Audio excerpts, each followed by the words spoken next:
Blessings. Welcome to today's Law Enforcement Daily Devotional. Today we are in Isaiah chapters 9 through 12.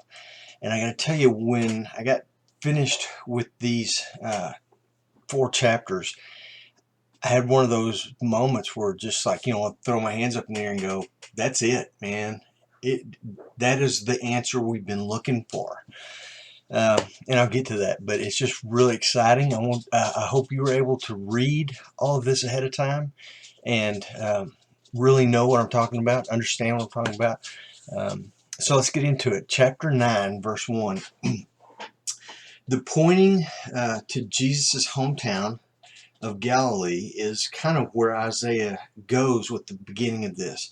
And we talked yesterday and a couple of days ago about how he has been slowly prophesying about Christ in his first coming, dropping hints about he'll be from Bethlehem and be a shepherd, and then another one about him, his name will be called Emmanuel. But today he tells where Jesus' hometown is going to be. Not just that he's born in Bethlehem, which he's dropped on us, but yes, he's born in Bethlehem, but he will be raised in a town called Galilee.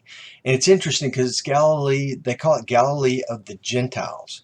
And normally Jews do not associate with Gentiles at all, but Jesus is brought up in a culture where the two seem to mix.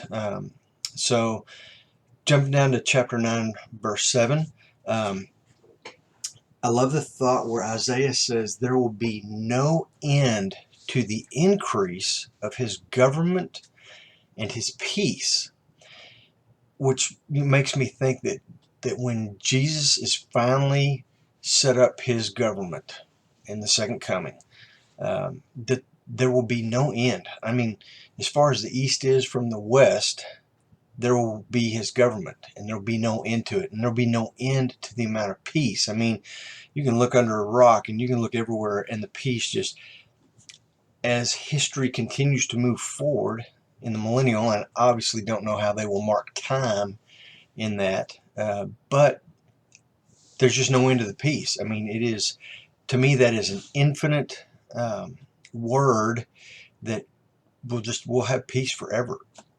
And I had a seminary professor that put it in a term that I'd never thought of before, but it says we will be in this fleshy body, but we will not have that struggle of the flesh. We will just be in that mindset of the spirit. So we'll be in the flesh, but not of the flesh. And a lot of times Jesus says you're in the world, but you're not of the world. And I just, that thought is really cool and really resonates. Going to chapter 10, it says, woe to those who enact evil statutes and to those who consistently record unjust decisions, which kind of makes us take a step back from this great thought of no end to peace and justice to reality check of, as long as we're still here on this earth, we're going to have to put up with injustice and evil statutes. Not getting into any political things here, but abortion, killing of babies in the womb. We know that John the Baptist, while he was in his mother's womb, he leapt for joy when he knew Mary came in to their presence, and Mary was carrying Jesus. So it tells us that the babies were alive in the womb. Okay, so that's an evil statute. Jesus is the ultimate judge. We're going to read this in chapter 11, verse 3, and it says Jesus does not judge with his eyes, or he doesn't hear.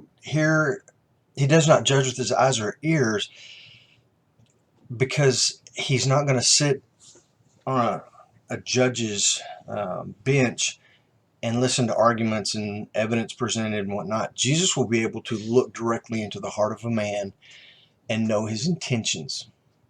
So justice will be absolutely perfect for the first time in human history. It will be made perfect in an instant. As soon as Jesus takes over, he can see everyone and know. So just a cool thought. To me, that was the moment where justice will finally be what it is always meant to be. and that will come about because of Jesus. Verse 11, 6 and 9, it gives examples of how peaceful things will be, and just a beautiful picture of that. And then 11, 13, I had to throw this in there because it says Judah and Israel won't fight each other. And that's been kind of a theme the last week. Israel and Ephraim, or Israel and Judah, and how the brothers just keep going back and forth and attacking each other. So it will be peaceful. So that's what we've got to look forward to. Pretty cool, huh? Anyway, tomorrow we're going to be in Isaiah again, chapters 13 through 16. Read ahead, find you some law enforcement takeaways. Come back here and let's compare. Until then, be safe.